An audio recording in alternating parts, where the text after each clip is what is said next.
Hello, everyone. My name is Anna Martha Ayala, and I'd like to welcome you to my YouTube channel. As a reminder, I do every video in English and Spanish, and the degree theory is based on modern Western astrology using the Placidus house system. In today's video, I wanted to talk to Scorpio rising and Scorpio sun about the planetary energies of 2025. I don't call this a horoscope because this video doesn't substitute a one-to-one meeting with an astrologer.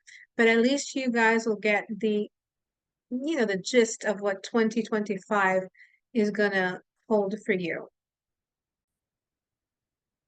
So what I wanted to do was discuss, I had done a general 2025 reading for like basically a mundane level reading, but now I'm going to use that chart that I created for the retrograde planets and ingresses and so on a more personal level so that you guys can get a better idea of how 2025 will affect you. Now, if your rising sign is towards the end, like 23, 24, 25 degrees. Maybe some of the houses that I mentioned here won't affect you. It'll be more of the Sag reading.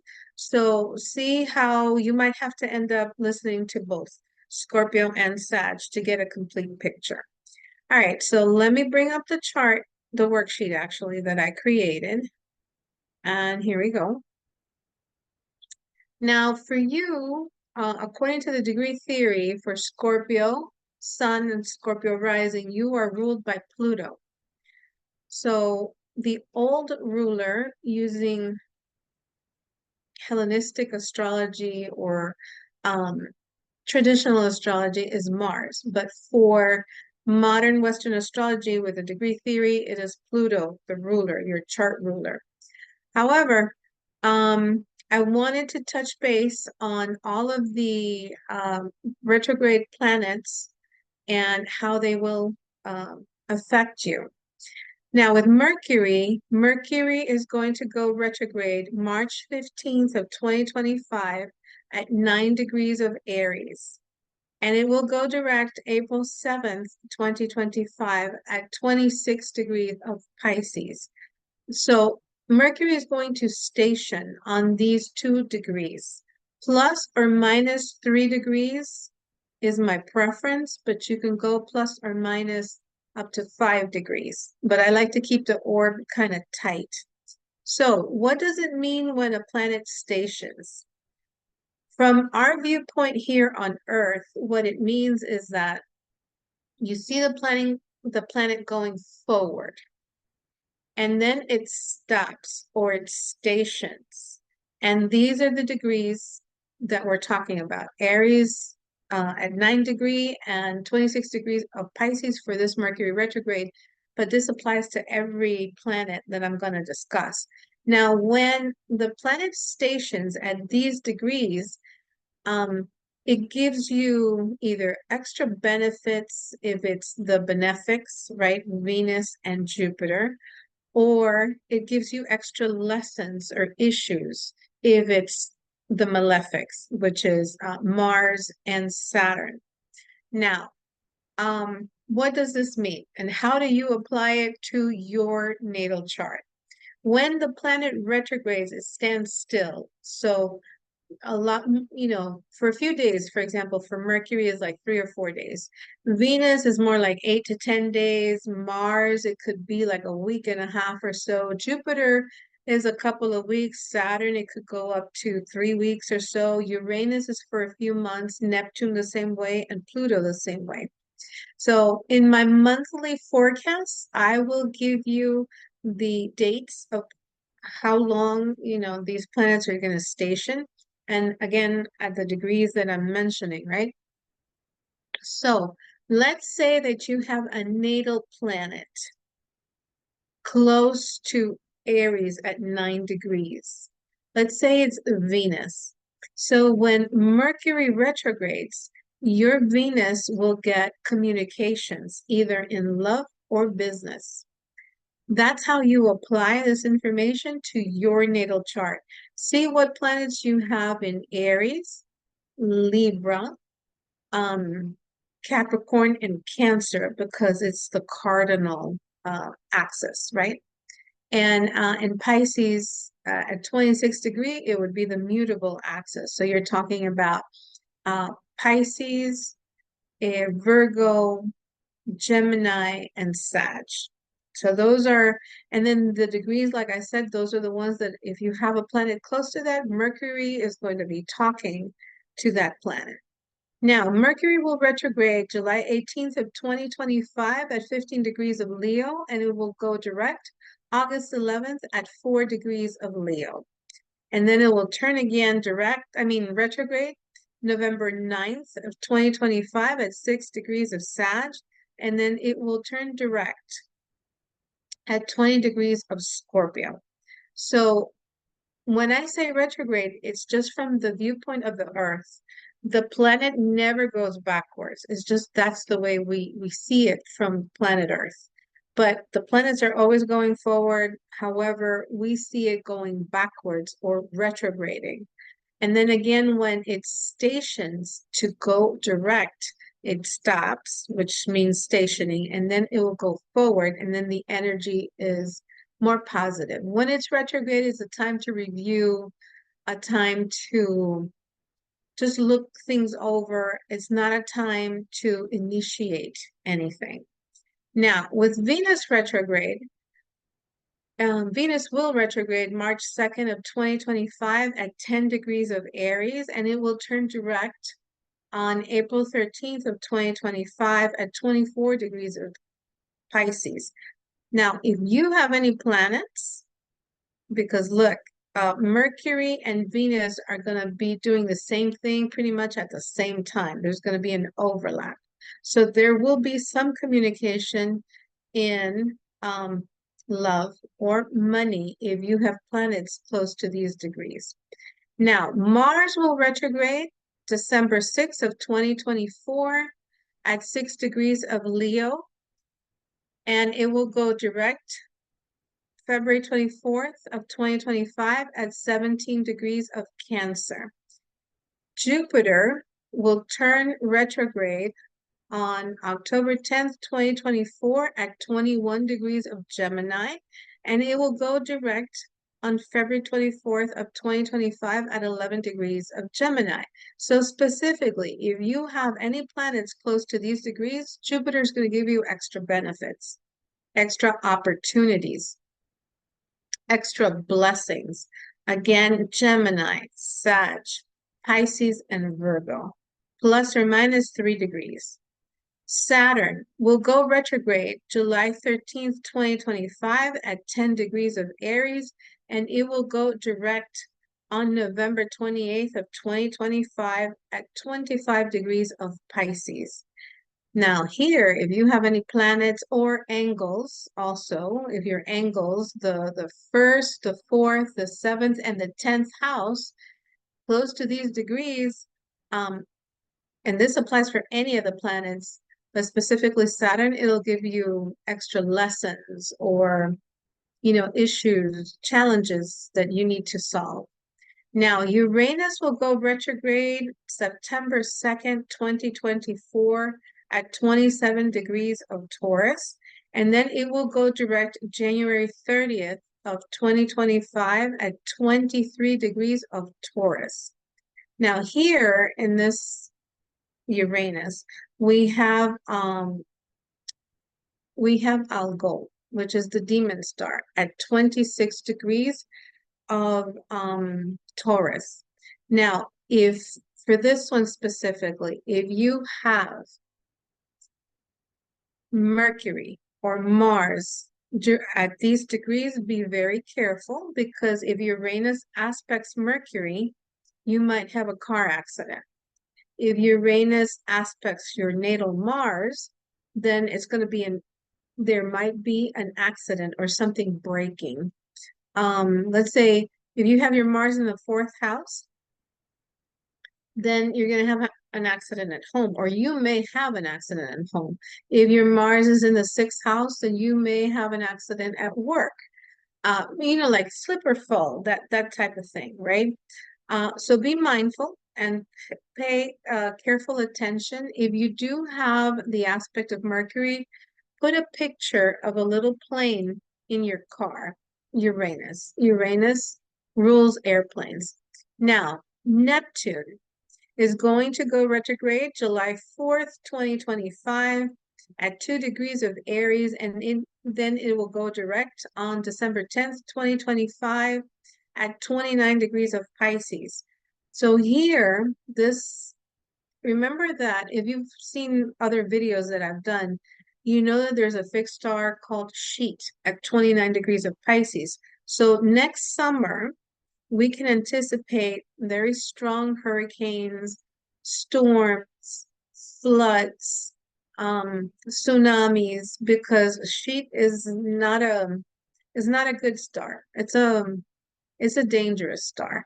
So if you're going on a cruise, if you're going on a beach vacation, anywhere in water, you need to be mindful and take extra measures to be safe. If by any chance you are on vacation at the beach and they ask you to evacuate, be one of the first ones to go. And it's not meant to scare anybody. I'm just letting you know what the potential is. Now, lastly, your chart ruler, Pluto, will retrograde May 4th of 2025 at 3 degrees of Aquarius, and then it will go direct October 14th at 1 degree of Aquarius, and um, it will stay there for the next 20 years. Pluto will stay in Aquarius that long.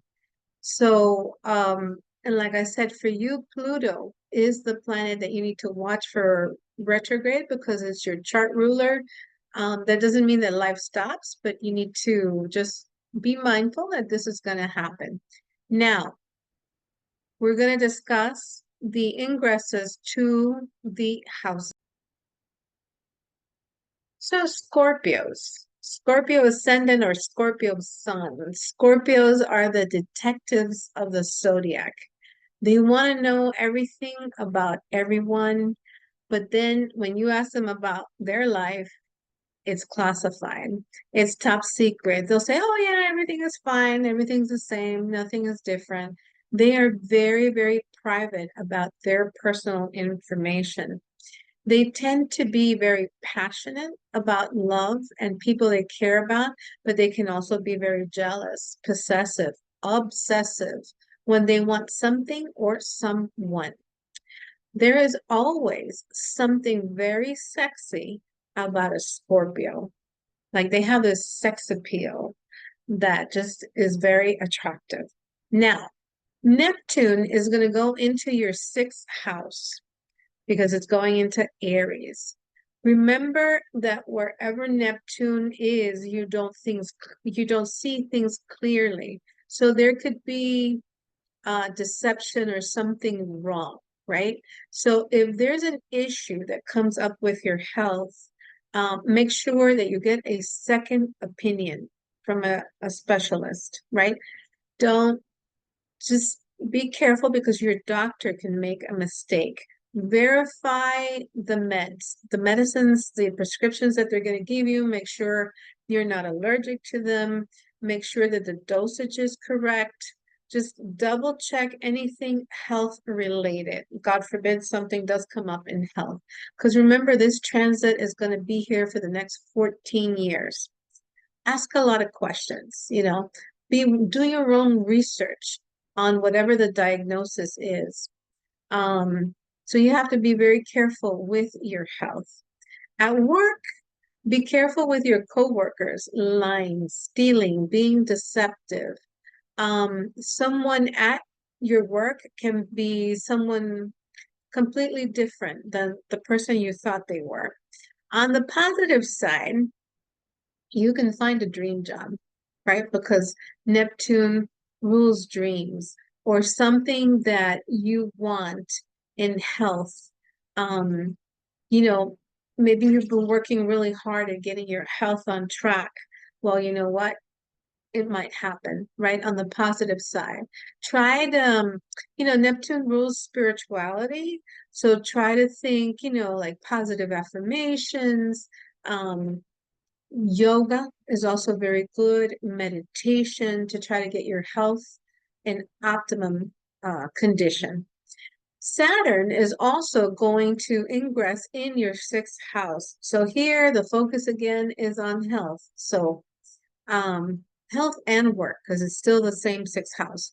Working conditions or the working environment can require a lot of hours, a lot of hard work, long shifts. The duties can also be well defined. If there are any issues, they should be addressed in a respectful way, like, with your supervisor, with your colleagues. This is also a time where you don't, if you don't like your job, you may just resign. Saturn will ask you to address health issues. So by the time that the transit ends, then you are usually a healthier person because Saturn has taught you to be disciplined, to be structured, to follow instructions that your primary care physician or a specialist gives you. And then, that when Saturn leaves a house, and this transit is 2.5 years long, then it usually leaves a gift behind. And hopefully it'll be good health. Now, Saturn rules bones, especially the knees. So be mindful of that as well.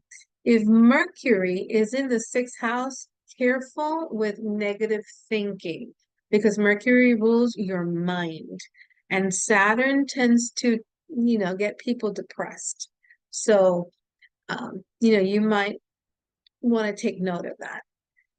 One of the remedies that you can use at work is have a screensaver with mountains covered with ice, snow, and little goats on them. That's all Saturn. So that could be a potential remedy that will help.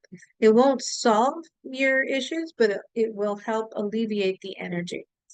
If Venus is in the sixth house, then you may meet someone at work, or maybe you get more money if you apply these Saturnian principles. Remember that Venus rules love and money. Uranus is going into your eighth house, so there can be financial changes in joint finances. Wherever Uranus goes, whatever house it's in, there are always changes. So your partner's finances or joint finances can fluctuate. If you don't have a partner, then your investments can also, you need to watch your investments because there's going to be fluctuations, so keep an eye out for that. There could also be a sudden death, not your own, a sudden death, somebody that you know, like in your environment, or you could have a surprise inheritance, right? Because Uranus is unpredictable. Things can just happen from one day to the next. There could also be a surprise debt, unfortunately, because eighth house rules inheritance, debts, commissions, bonuses. Hey, you might get a bonus at work, or some kind of monetary compensation, right? Hopefully, there's not more taxes. You don't get audited. But so everything that's eighth house related is there might be surprises, either positive or not so positive, depending on your personal chart. Now, Jupiter goes into the ninth house, and this is great because it's a trine to your ascendant, right? So there, it should be wonderful. You should not have any issues come up. Ninth house is university studies. You can travel long distance. Like I said, take classes, maybe study religion or spiritual uh, studies. Learn a foreign language.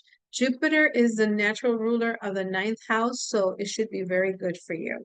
This should be a very positive area of your chart. Now, the nodes are changing from Aries and Libra to Pisces and Virgo. So the North Node is in the fifth house. So this could be very, very good. The fifth house is romance, is vacations, is things we do for fun. Um, what else? Your kids. You can't forget your kids. Okay, so maybe you want to have a baby. Uh, like I said, vacations, having fun. It should be a very positive time. Now, in if you're single and you meet someone, there's an opportunity to have a new boyfriend or girlfriend, but this would be a fated relationship because the nodes are involved. So again, fated doesn't always mean forever. That's number one. And fated doesn't always mean a fairy tale romance either. Because there could be lessons in there, but hopefully you're the one that gets the fairy tale romance, right? You meet Prince Charming or your princess, and you guys live happily ever after. But it's going to be a fated relationship. And what does that mean? It's somebody that when you meet, it's like you've known them forever. Things are very familiar. You just flow, things go really, really well. You get along well together. But again, fated doesn't always mean forever. Now, the South Node is going to be in your 11th house. So basically, some friends, associations like your social groups, can be eclipsed out of your life because that person moves away. Um, the friendship just falls apart, or they leave your social circle for whatever reason. But you know, it's meant to let go of some friendships, right? So this is not a bad transit though, because more people come in and they leave, right? So it's all good. Now, Pluto, your ruler, is going to ingress in your fourth house, and this can be intense. Pluto is going to be there for the next 20 years. So, there can be a passing of a parent or a grandparent, or like somebody that lives in your fourth house, right? Careful with emotions because the moon is the natural ruler of the fourth house. So you need to seek balance and peace. With any deep family wounds, if you have any issues that need to be resolved, they may come up. It also means that you can transform the where you live. You can move.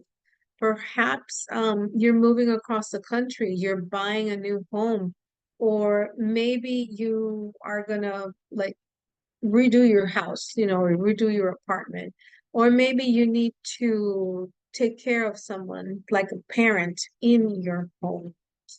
So Scorpio, what can I say? It's going to be a little bit, I think, of a difficult year in some areas, but very positive in other areas. I hope that you have found this information useful. And if so, please give the video a thumbs up, subscribe to the channel, and send it to somebody that it may also help. As always, if you would like a natal chart reading with me, please send me an email to AMAastrology. Many blessings to you. I hope that you do get your fairy tale ending, right? And I will see you in the next video. Many, many blessings in this 2025.